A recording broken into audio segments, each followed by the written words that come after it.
আল্লাহ তাআলা আমাকে বানিয়েছেন নামাজ পড়ার জন্য। আমি যদি নামাজ না পড়ি তাহলে আল্লাহ তাআলার আমি অনুগত থাকলাম না অবাধ্য হয়ে গেলাম?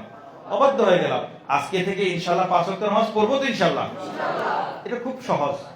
5 ওয়াক্ত নামাজ পড়লে আমার লেখাপড়াও ভালো হবে, আমার জীবন ভালো হবে, আমার জীবনে বরকত আসবে, সবকিছু সুন্দর হবে। আমার 5 ওয়াক্ত নামাজের সাথে আমার পুরো জীবনটা জড়িত। আজকে থেকে আমরা 5 ওয়াক্ত নামাজ পড়বো তো ইনশাআল্লাহ? আমার নামাজের ক্ষেত্রে বিশেষ করে ফরজ মানে ফজর নামাজের সময় উঠতে সবচেয়ে বড় বাধা হলো মোবাইল। আমরা রাতে অনেকে মোবাইল ব্যবহার করি, ঘুমোতে দেরি হয়, সকালে উঠতে পারি না। আজকে থেকে আমরা মোবাইলের অপব্যবহার থেকে বেঁচে থাকবো ইনশাআল্লাহ, ঠিক আছে না? আমার লেখাপড়ার জন্য মোবাইল যদি অতিরিক্ত মোবাইল ব্যবহার হয় তাহলে আমার লেখাপড়ার মনোযোগ নষ্ট হয়ে যায়। কথার কথা ধরা যাক, এখন তুমি পড়তে বসেছো, পড়তে বসলে একটু পর পর মন কোন দিকে যায়? মোবাইলের দিকে যায়। তো এখন পড়তে বসলে যদি আমার পিছু টান থাকে, লেখাপড়া মনোযোগ বসবে? বসবে না। আমাকে মনোযোগ দিয়ে লেখাপড়া করার জন্য সবকিছুকে আলাদা হয়ে মনোযোগ নিবদ্ধ করতে হবে। তাহলে আল্লাহ তাআলা আমাদেরকে 5 ওয়াক্ত নামাজ পড়ার তৌফিক দান করুন, আমি। ঠিক আছে, 5 নম্বর পৃষ্ঠা দেখো, বইয়ের 5 নম্বর পৃষ্ঠা। 3টি আমল। কয়টি আমল? 3টি আমল। 3টি সুন্নতের উপর নিয়মিত আমল করলে বাকি সুন্নতের উপর আমল করা কি হয়ে যাবে? সহজ হয়ে যাবে। কয়টি সুন্নত? 5 নম্বর পৃষ্ঠা একটু পড়ো প্লিজ। 5 নম্বর। 3টি সুন্নত। কয়টি সুন্নত? 3টি সুন্নত। সুন্নত মানে কি? সুন্নত মানে হলো নবীজির শিক্ষা, নবীজির তরিকা। সুন্নত মানে কি? নবীজির শিক্ষা, নবীজির।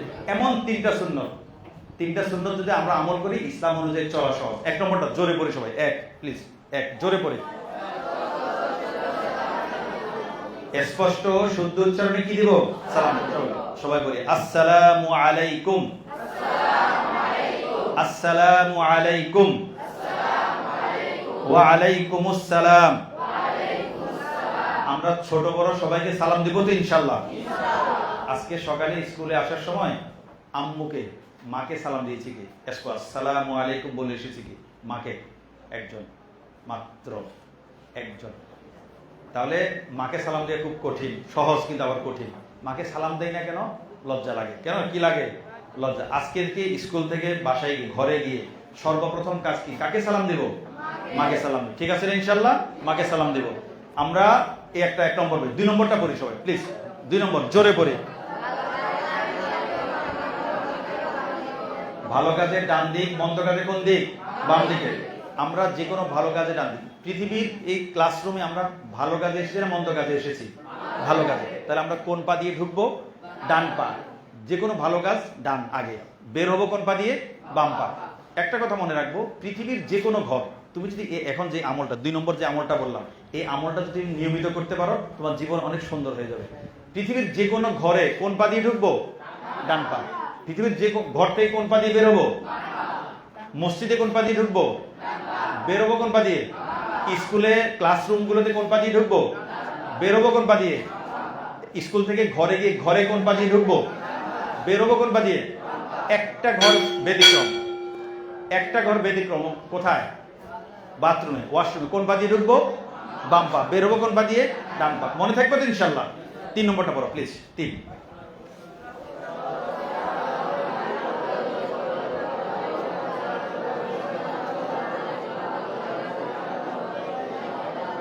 ঠিক আছে, মাশাআল্লাহ। সর্বাবস্থায় আল্লাহর জিকির করব। সর্বাবস্থা কি করব? আল্লাহর জিকির। উপরে উঠতে আল্লাহু আকবার, নিচে নামতে, সমতলে চলতে। আমাদের কথা আমরা আবার গুছাই। আমাদের প্রধান পরিচয় আমরা আল্লাহর বান্দা। আমরা কে? আল্লাহর বান্দা। আমাকে কে সৃষ্টি করেছেন? কেন? ইবাদত করার জন্য। ইবাদত মানে কি? আল্লাহর কথা মতো চলা। ইবাদত মানে আল্লাহর কথা মতো চলা। ইবাদত মানে আল্লাহর কথা মতো চলা। আমার দ্বিতীয় পরিচয় আমি মুসলিম। আমি কি? মুসলিম। মুসলিম মানে কি? আল্লাহর কাছে আত্মসমর্পণকারী। একটু মনে রাখ প্লিজ, একটু একটু কথা বলি সামান্য। এই সব কথা বলার সময় পাবে ইনশাআল্লাহ, প্লিজ।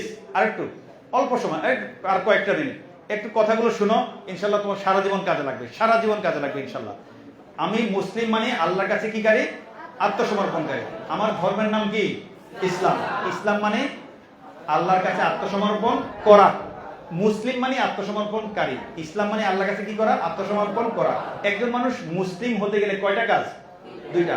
মুখে কালিমা বলতে হবে, অন্তরে কালিমা বিশ্বাস করতে হবে। তাহলে আমি মুখে কালিমা বললাম, অন্তরে কালিমা, আমি এখন মুসলিম। একজন মুসলমানের উপর সর্বপ্রথম দায়িত্ব কি? নামাজ পড়া। কি করা? নামাজ পড়া। আমরা 5 ওয়াক্ত নামাজ পড়বো তো ইনশাআল্লাহ? 5 ওয়াক্ত নামাজ পড়বো তো ইনশাআল্লাহ? আমরা 5 ওয়াক্ত নামাজ পড়বো তো ইনশাআল্লাহ?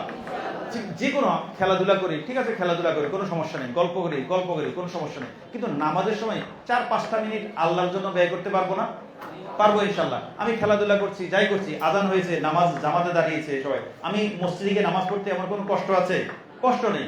নামাজ পড়বো ইনশাআল্লাহ, অবশ্যই পড়বো। কারণ আমি নামাজ পড়লে আমার লেখাপড়া ঠিক হবে, আমার জীবন ঠিক হবে, আমার সবকিছু সুন্দর হয়ে যাবে ইনশাআল্লাহ। আল্লাহ তাআলা আমাদেরকে 5 ওয়াক্ত নামাজ পড়ার তৌফিক দান করুন, আমিন। সবাই আমরা আমিন বলবো। আল্লাহ তাআলা আমাদের ছোট ভাই বোনদেরকে ভালোভাবে লেখাপড়া করার তৌফিক দান করুন, আমিন বলে দেবো। সবার মেধা শক্তি বাড়িয়ে দিন, আল্লাহ তাআলা সবাইকে ভালোভাবে সব যে কঠিন বিষয়গুলো বোঝার তৌফিক দান করুন। এখানে হিন্দু, মুসলিম, অমুসলিম যারা আছে সবাইকে আল্লাহ তাআলা ইহকাল পরকালের সর্বোচ্চ কল্যাণ দান করুন, আমিন। আসসালামু আলাইকুম।